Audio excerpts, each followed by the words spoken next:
Bảo sao bảo sao không lại được. Chung vào đây, nhanh nhìn về. Quay về. Đường dòng nước mênh mông, Tình cảm thôi.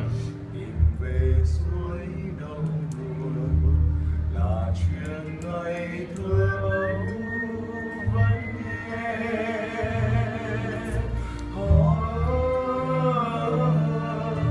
Nghe tiếng ru chờ hạ về ngồi bên tay bóng đông đưa. Rồi giờ chỉ ngẩng đầu nhìn đầy cá suối dòng kìa thua xuân môi thắm má em. Đi lại em. Nghe lái trái cho Ăn nhanh đi. nhà quê hương ta đó. Còn bị đi đây rồi.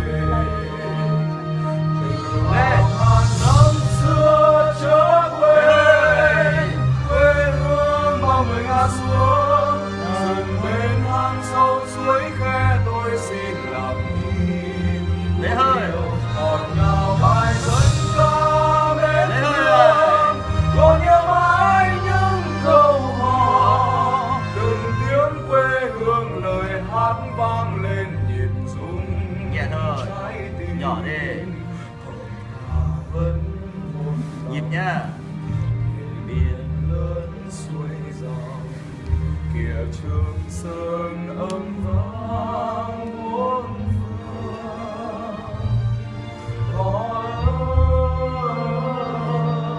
đầy núi đá sông dài Việt Nam ơi đất nước với bao anh hùng. Thuộc lời đi. Hát chắc nhịp vào tí, còn thì bay nhịp Nhịp thôi. này, cảm giác nhịp vào. Còn thì bay rồi.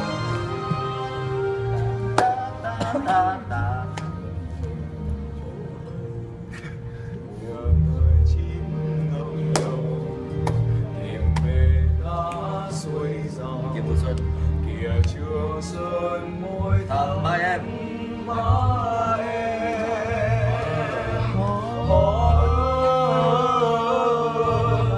Nghe gái trai trao truyền lòng là quê hương ta đó. Hai, ba. Kiểu biết đã thế.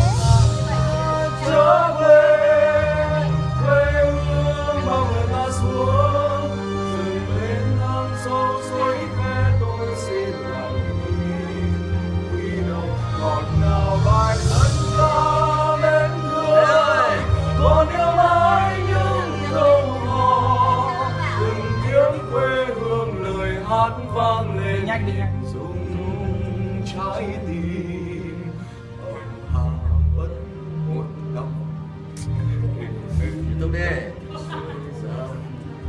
kìa Trường Sơn môi thắm Âm vang. má em.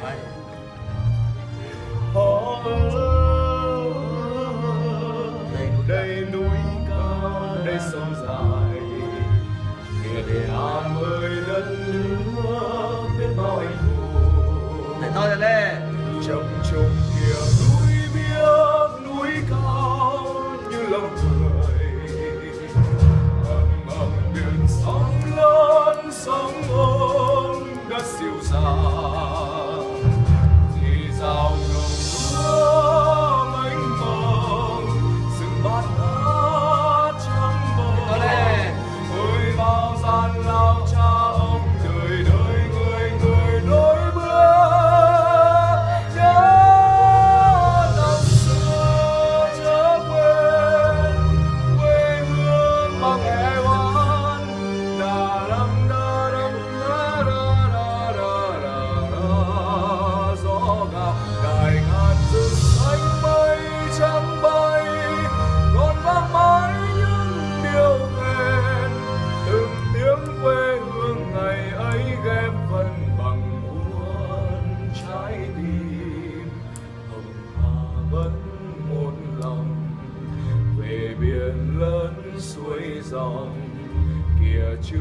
sơn âm vang bốn phương.